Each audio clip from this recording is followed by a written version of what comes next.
ದಲ್ಲಾಳಿಗಳು ಇವತ್ತು ಮಧ್ಯವರ್ತಿಗಳಾಗಿ ರೈತರನ್ನು ಇವತ್ತು ಆತ್ಮಹತ್ಯೆಗೆ ಶರಣಾಗುವವರಲ್ಲಿ ಅವರು ಒಬ್ಬರು ಪಾಲ್ದಾರರಾಗಿದ್ದಾರೆ. ಅಂಥ ದಲ್ಲಾಳಿಗಳಿಂದ ಇಡೀ ಒಂದು ವ್ಯವಸ್ಥೆ ಇವತ್ತು ತಲ್ಲಣ ಆಗುವಂಥ ಒಂದು ಸುದ್ದಿನ ನಾನು ನಿಮಗೆ ಹೇಳ್ತಿದ್ದೀನಿ. ಎಲ್ಲೋ ಒಂದು ಕಡೆ ನಮ್ಮ ರಾಜ್ಯ ಸರ್ಕಾರ ಮತ್ತು ಕೇಂದ್ರ ಸರ್ಕಾರ, ರಾಜ್ಯ ಸರ್ಕಾರ BJPಯ ಸಂದರ್ಭದಲ್ಲಿ 4,000 ರೈತರಿಗೆ ಮತ್ತು ಕೇಂದ್ರ ಸರ್ಕಾರ 6,000 ಕೊಡ್ತಿತ್ತು.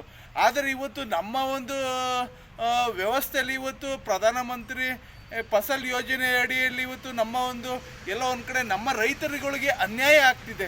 ಇವತ್ತು ಅನ್ಯಾಯ ಮಾಡ್ತಿರೋರು ಬೇರೆ ಯಾರೂ ಅಲ್ಲ, ಇಲ್ಲಿರುವಂಥ ವಿದೇಶಿಯರಲ್ಲ, ಇಲ್ಲಿರುವಂಥ ಅನ್ಯ ಭಾಷಿಕರಲ್ಲ, ಇಲ್ಲಿರುವಂಥವರಲ್ಲ. ಇವತ್ತು ಇಲ್ಲೇ ಇದ್ಕೊಂಡು ಈ ನೆಲದಲ್ಲೇ ತಿಂದು ಉಂಡು ಇಲ್ಲೇ ಇರುವಂಥ ಇವತ್ತು ಕನ್ನಡಿಗರೇ ಇವತ್ತು ನಮ್ಮ ರಾಜ್ಯದವರೇ, ಹೊರ ರಾಜ್ಯದವರಲ್ಲ. ಇವತ್ತು ನಮ್ಮಲ್ಲೇ ಇದ್ಕೊಂಡು ನಮ್ಮನಿಗೆ ಗುಂಡಿ ತೊಡುವಂಥ ವ್ಯವಸ್ಥೆನ ಎಲ್ಲೋ ಒಂದು ಕಡೆ ಈ ದಲ್ಲಾಳಿ ಅಂತ ಒಂದು ಸಮೂಹ ಚಕ್ರವ್ಯೂಹ ರೈತನನ್ನು ಸಿಲುಕಾಕ್ಸಿದೆ. ಎಲ್ಲೋ ಒಂದು ಕಡೆ ಇವತ್ತು ಹೊರ ರಾಜ್ಯದಿಂದ ಬಂದಂಥವ್ರು ಇವತ್ತು ನಮಗೆ ಮೋಸಗಳು ಮಾಡ್ತಾಯಿಲ್ಲ. ನಮ್ಮಲ್ಲೇ ಇರುವಂಥ ಎಷ್ಟೋ ಕಳ್ಳಕಾಕರುಗಳು ಇವತ್ತು ಬ್ರಿಟಿಷರು ಬಿಟ್ಟೋದಂಥ ಸಂದರ್ಭದಲ್ಲಿ ಏನು ಇವತ್ತು ಸಂಪತ್ತನ್ನು ಇವತ್ತು ನಮ್ಮನ್ನು ರೈತರನ್ನು ಹಗಲು ದರೋಡೆಗೆ ಇವತ್ತು ಏನು ಇಳಿದಿದ್ದಾರೆ. ಹಗಲು ದರೋಡೆಗೇನೆ ಇವತ್ತು ಒಂದು ನಮ್ಮನ್ನು ಲೂಟಿ ಮಾಡ್ತಿದ್ದಾರೆ. ಎಲ್ಲೋ ಒಂದು ಕಡೆ ನಾವು ಎಚ್ಚರಿಕೆ ಆಗಬೇಕು. ಎಲ್ಲೆಲ್ಲಿ ಸಮಸ್ಯೆಗಳಿದೆ, ಎಲ್ಲೆಲ್ಲಿ ಜಾಗೃತಿ ಆಗಬೇಕು, ಅಲ್ಲೆಲ್ಲ ನಾವು ಜಾಗೃತಿ ಆಗಲಿಲ್ಲ ಅಂದರೆ ಎಲ್ಲೋ ಒಂದು ಕಡೆ ನಾವು ಇವತ್ತು ನಮ್ಮ ಒಂದು ಇದನ್ನು ನಾವೇ ತಿನ್ನುವಂಥ ಸಂದರ್ಭ ಆಗ್ತದೆ.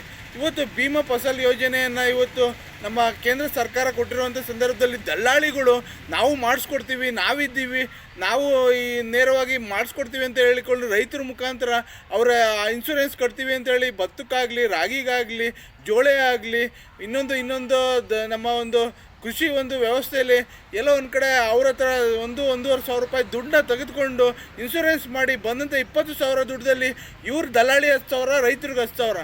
ಇಲ್ಲಿ ಏನಾಗ್ತಿದೆ, ಇವತ್ತು ನೇರವಾಗಿ ರೈತನಿಗೆ ಸಿಗುವಂಥ ಯೋಜನೆ ಸಿಗ್ತಾ ಇಲ್ಲ. ಇವತ್ತು ನಮ್ಮ ರಾಜ್ಯದಲ್ಲಿ ಸರ್ಕಾರ ಕೇಂದ್ರ ಸರ್ಕಾರದ ಮೇಲೆ ಬೆಟ್ಟು ತೋರಿಸ್ತದೆ. ಕೇಂದ್ರ ಸರ್ಕಾರ ದುಡ್ಡು ಕೊಡ್ತಿಲ್ಲ ನಮ್ಮ ರಾಜ್ಯ ಸರ್ಕಾರಕ್ಕೆ, ನನ್ನ ರೈತರಿಗೆ ಅಂತಾರೆ. ನಮಗೆ ಎಲ್ಲೋ ಒಂದು ಕಡೆ ಈ ಕಿತ್ತಾಟ, ಈ ರಾಜಕಾರಣಿಗಳ ಒಂದು ವ್ಯವಸ್ಥೆ ಎಲ್ಲೋ ಒಂದು ಕಡೆ ನಾವು ಇವತ್ತು ತಲೆ ಬಗ್ಗಿಸುವಂಥ ಪರಿಸ್ಥಿತಿಯಲ್ಲಿ ಇವತ್ತು ನಾವು ಕುಂತಿದ್ದೀವಿ.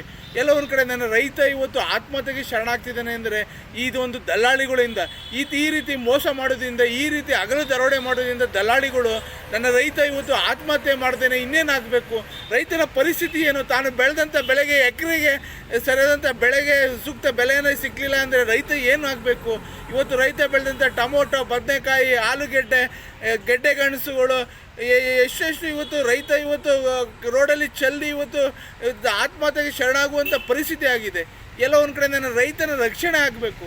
ಅಂಥದ್ರಲ್ಲಿ ಇವತ್ತು ದಲ್ಲಾಳಿಗಳು ಈ ರೀತಿ ನಮ್ಮ ರಾಜ್ಯ ಸರ್ಕಾರ ಮತ್ತು ಕೇಂದ್ರ ಸರ್ಕಾರ ಕೊಡುವಂಥ ಅನುದಾನವನ್ನು ನೇರವಾಗಿ ಇವರೇ ಲಪಟಾಯಿಸಿದ್ರೆ, ಇವರೇ ನುಂಗಣ್ಣರಾದರೆ, ಇವರ ಒಂದು ಆಡಂಬರ, ಇವರ ಒಂದು ವೈಭವಕ್ಕೆ ದಲ್ಲಾಳಿಗಳು ಇವತ್ತು ರೈತನನ್ನು ಹಗಲು ದರೋಡೆಗೆ ಮಾಡಿದ್ದಾರೆ. ನನ್ನ ರೈತರುಗಳು ಈ ವಿಡಿಯೋ ಮುಖಾಂತರ ಹೇಳ್ತೀನಿ, ಎಚ್ಚೆತ್ಕೋಬೇಕು. ಯಾವುದೇ ಕಾರಣಕ್ಕೂ ಇಂಥ ದಲ್ಲಾಳಿಗಳಿಗೆ ದುಡ್ಡುಗಳನ್ನ ಕೊಡಬೇಡಿ.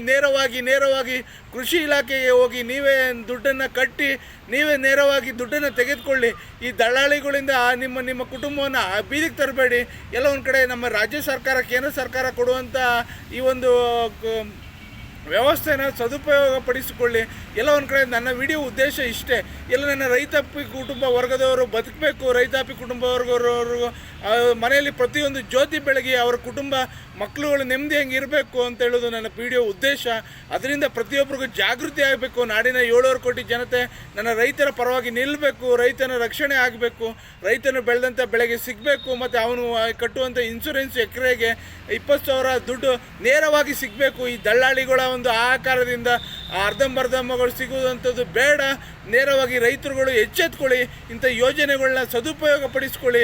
ಎಲ್ಲೋ ಒಂದು ಕಡೆ ಇವತ್ತು ನಮ್ಮಲ್ಲೇ ಇದ್ಕೊಂಡು ನಮ್ಮಲ್ಲೇ ಉಂಡು ತಿಂದು ನಮ್ಮನೆಗೆ ಕನ್ನ ಹಾಕುವಂಥ ಇಂಥ ದೇಶದ್ರೋಹಿಗಳಿಗೆ, ನಾಡದ್ರೋಹಿಗಳಿಗೆ ಒದ್ದು ಹೊರಗಡೆ ಹಾಕೋಣ. ಈ ದಲ್ಲಾಳಿಗಳನ್ನ ನೇರವಾಗಿ ನಾವೇ ಇವತ್ತು ರಾಜ್ಯ ಸರ್ಕಾರ ಮತ್ತು ಕೇಂದ್ರ ಸರ್ಕಾರ ಕೊಡುವಂಥ ಅನುದಾನ ನೇರವಾಗಿ ಪಡ್ಕೊಳ್ಳೋಣ.